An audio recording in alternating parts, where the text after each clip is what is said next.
Hello friends, welcome to our channel all government jobs Telugu. మనం ఈరోజు ఈ వీడియోలో ఏం తెలుసుకోబోతున్నాం అంటే all India Institute of Speech and hearing అండి. ఈ ఇన్స్టిట్యూట్ నుంచి మనకి నోటిఫికేషన్ అనేది రిలీజ్ అయింది. దేనికి అంటే నాన్ టీచింగ్ పొజిషన్స్కి డిఫరెంట్ క్యాడర్ పొజిషన్కి మనకి వేకెన్సీస్ నోటిఫికేషన్ అనేది రిలీజ్ అయింది అనమాట. మనం ఈ వీడియోలో డీటెయిల్గా ఏ పొజిషన్కి నోటిఫికేషన్ రిలీజ్ అయింది, దానికి ఎలిజిబిలిటీ క్రైటీరియా ఏంటి, క్వాలిఫికేషన్ డీటెయిల్స్ ఇవన్నీ కూడా క్లియర్ కట్గా మనం కన్సర్న్ వెబ్సైట్లోకి వెళ్ళి డీటెయిల్ నోటిఫికేషన్ అది డౌన్లోడ్ చేసుకొని చెక్ చేద్దామండి. అండ్ ఫర్దర్గా మనం డీటెయిల్స్లోకి వెళ్ళే ముందు ఇంకా ఛానల్ని ఎవరైనా సబ్స్క్రైబ్ చేసుకున్నట్టయితే వెంటనే సబ్స్క్రైబ్ చేసుకోండి. మన ఛానల్లో లేటెస్ట్ గవర్నమెంట్ జాబ్ అప్డేట్స్ అన్ని ఇస్తాను. దాంతోపాటు మీకు ఎగ్జామ్ అప్డేట్స్, అలానే సిలబస్ డీటెయిల్స్, దాంతోపాటు మీకు సెలక్షన్ ప్రొసీజర్ ఎలా ఉంటుంది, ఏ పోస్ట్కి సెలక్షన్ ఎలా ఉంటుంది, ఎన్ని స్టేజెస్లో ఉంటుంది, ఈ డీటెయిల్స్ అన్నీ, దాంతోపాటు మీకు అప్లికేషన్ ప్రాసెస్ ఎలా ఉంటుంది, ఎన్ని స్టేజెస్లో ఉంటుంది, ఇవన్నీ కూడా డీటెయిల్గా ఎక్స్ప్లెయిన్ చేసి ఛానల్లో అప్డేట్ చేస్తానండి. ఇంకా ఛానల్ ఎవరైనా సబ్స్క్రైబ్ చేసుకున్నట్టయితే వెంటనే సబ్స్క్రైబ్ చేసుకోండి. డెఫినెట్గా మీకు ఛానల్ నుంచి యూస్ఫుల్ ఇన్ఫర్మేషన్ అయితే దొరుకుతుంది. అండ్ అలానే మనకి వాట్సాప్ ఛానల్ కూడా ఉందండి, లింక్ డిస్క్రిప్షన్లో పెట్టాను. వాట్సాప్ ఛానల్ కూడా జాయిన్ అవ్వండి. మీకు ఛానల్ నుంచి కూడా రెగ్యులర్గా అప్డేట్స్ అన్నీ వస్తాయి, జాబ్ అప్డేట్స్, ఎగ్జామ్ అప్డేట్స్ అన్నీ కూడా. అండ్ ఫర్దర్గా మనం లేట్ చేయకుండా డీటెయిల్ నోటిఫికేషన్లోకి వెళ్దాం. ఇదిగోండి, All India Institute of Speech and Hearing యొక్క అఫీషియల్ వెబ్సైట్ అనమాట ఇది. యాక్చువల్గా మనకి ఇన్స్టిట్యూట్ అనేది Ministry of Health and Family Welfare, Government of India అండర్లో వర్క్ అవుతుంది అనమాట. యాక్చువల్గా మనకి ఇన్స్టిట్యూట్ చేసేది ఏంటి అంటే మనకి కమ్యూనికేషన్ డిజార్డర్స్ ఉంటాయి కదండి, స్పీచ్ ప్రాబ్లం, హియరింగ్ ప్రాబ్లమ్స్, వాటిపైన పబ్లిక్ అవేర్నెస్ తీసుకురావడం, అలానే క్లినికల్ సపోర్టు, వాటిపైన రీసెర్చ్ చేయడం, ఇవన్నిటిపైన మనకి ఈ ఇన్స్టిట్యూట్ వర్క్ చేస్తుంది అనమాట. యాక్చువల్గా ఈ ఇన్స్టిట్యూట్ గురించి మీరు పూర్తిగా తెలుసుకోవాలనుకుంటే ఈ వెబ్సైట్ లింక్ నేను డిస్క్రిప్షన్లో పెట్టాను. అక్కడికి వచ్చి మీరు అబౌట్ ఏఎస్హెచ్లోకి వచ్చి మీరు క్లియర్గా చెక్ చేయొచ్చు యాక్చువల్గా మనకి ఈ వెబ్సైట్ చేసే వర్క్ ఏంటనేది. అండ్ మనం నోటిఫికేషన్ డీటెయిల్స్లోకి వెళ్ళాలి అనుకుంటే ఈ వెబ్సైట్లోకి వచ్చిన తర్వాత కొంచెం డౌన్కి స్క్రోల్ చేస్తే ఇదిగోండి, ఇక్కడ మీకు అనౌన్స్మెంట్స్ అని ఉంది కదా, దాంట్లో వ్యూ ఆల్ అని ఉంది. దాంట్లో క్లిక్ చేసినట్టు మీకు అడ్వర్టైజ్మెంట్ నెంబర్ ఎంత అంటే 5/2024 అనమాట. దీనిపైన క్లిక్ చేసి మీకు డైరెక్ట్గా అడ్వర్టైజ్మెంట్ అనేది డౌన్లోడ్ అవుతుంది. ఈ అడ్వర్టైజ్మెంట్ టోటల్గా 11 పేజెస్ ఉందండి. దీంట్లో ఇంపార్టెంట్ పాయింట్స్ ఏవైతే ఉన్నాయో అవన్నీ కూడా నేను మార్క్ చేసి పెట్టాను. అవన్నీ కూడా మనం చూద్దాం. అంటే ఎలిజిబిలిటీ క్రైటీరియా, ఏ డీటెయిల్స్ ఏంటి ఇంపార్టెంట్ అనేది కూడా నేను క్లియర్గా మార్క్ చేసి పెట్టాను. అవన్నీ కూడా చెక్ చేద్దాం. ఇదిగోండి, All India Institute of Speech and hearing. యాక్చువల్గా మనకి ఇది మైసూర్లో ఉందన్నమాట. ఓకేనా, ఆల్రెడీ మనం డిస్కస్ చేసుకున్నాం కదా. ఈ ఇన్స్టిట్యూట్ అనేది Ministry of Health and Family Welfare అండర్లో వర్క్ అవుతుంది అనమాట. అండ్ మనకు ఆల్రెడీ చెప్పాను, నాన్ టీచింగ్ పొజిషన్ క్యాడర్కి వేకెన్సీస్ రిలీజ్ అయ్యి. అండ్ ఫర్దర్గా చూసుకుంటే ఇదిగోండి, ఇక్కడ క్లియర్గా మెన్షన్ చేశాడు, the institute was established in the year 1966 as an autonomous institute fully funded by the Ministry of Health and Family Welfare, Government of India. యాక్చువల్గా ఇక్కడ నుంచి రిలీజ్ అయిన వేకెన్సీస్ అన్నీ కూడా మనకి ప్యూర్లీ సెంట్రల్ గవర్నమెంట్ జాబ్ వేకెన్సీసే. ఓకేనా, సో డెఫినెట్గా ఎలిజిబిలిటీ ఉన్న ప్రతి ఒక్కరు కూడా యూటిలైజ్ చేసుకోండి.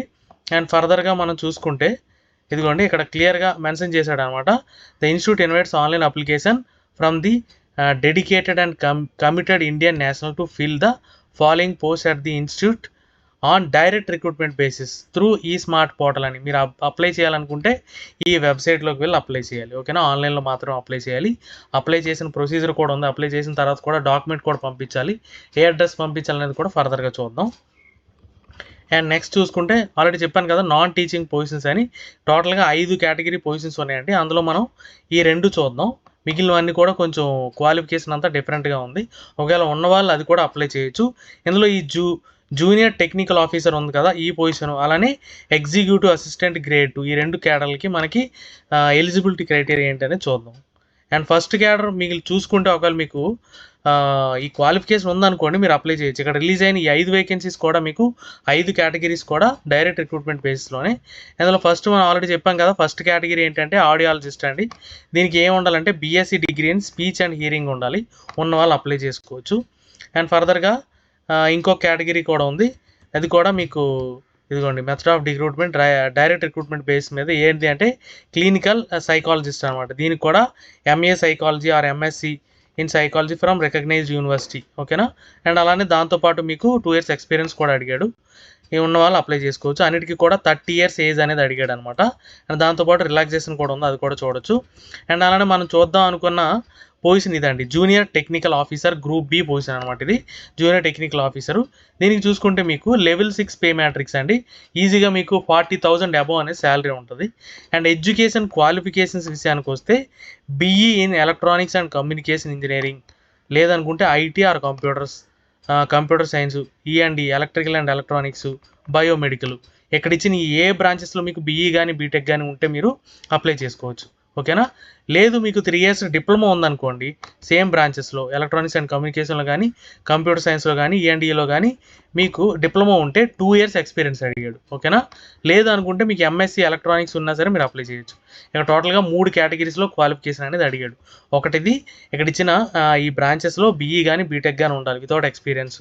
లేదు ఎంఎస్సీ ఎలక్ట్రానిక్స్ ఉన్నా సరే అప్లై చేసుకోవచ్చు వితౌట్ ఎక్స్పీరియన్స్. లేదు డిప్లొమా ఉంటే మాత్రం 2 years ఎక్స్పీరియన్స్ అనేది డెఫినెట్గా ఉండాలి.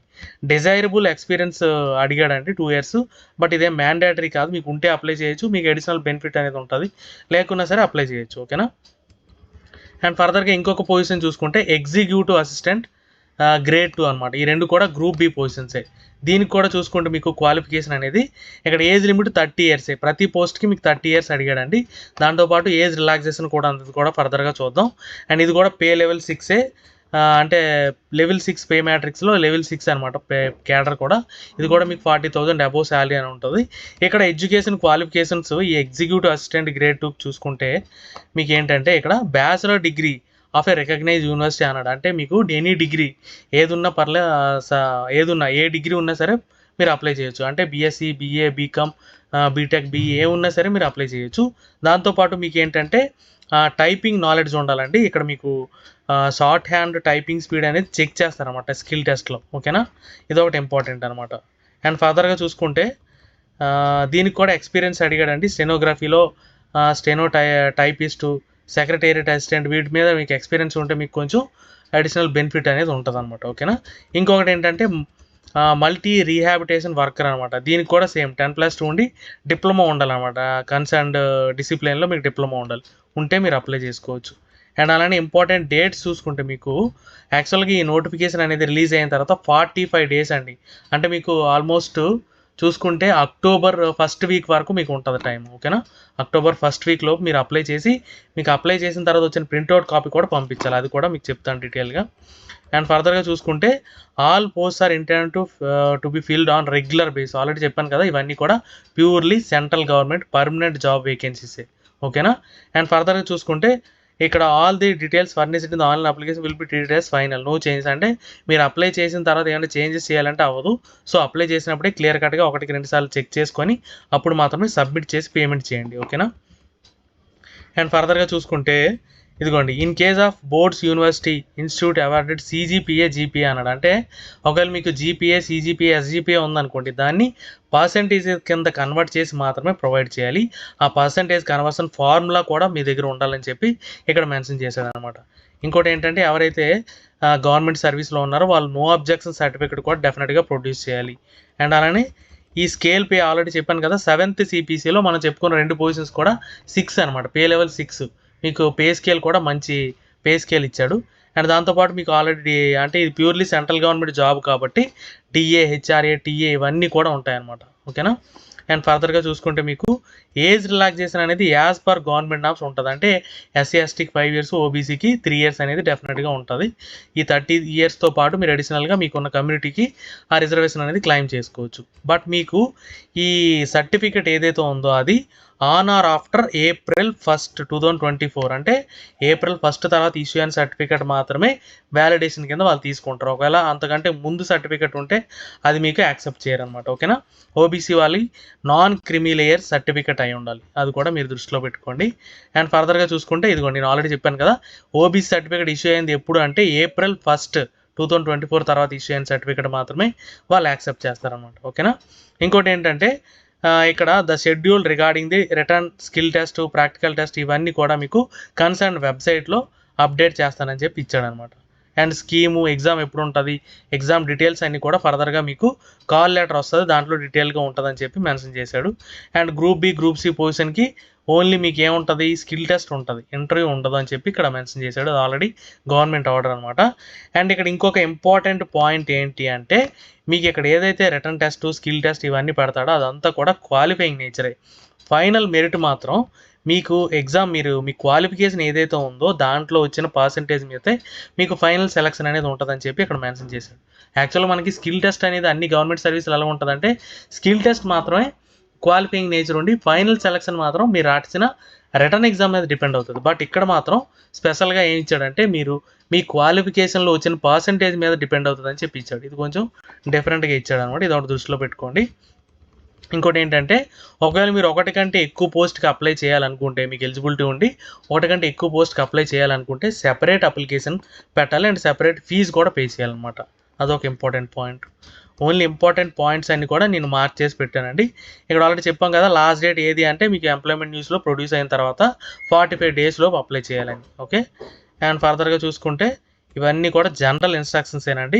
అండ్ ఎలా అప్లై చేయాలి అంటే ఇదిగోండి, ఈ వెబ్సైట్లోకి వెళ్ళి అప్లై చేయాలి.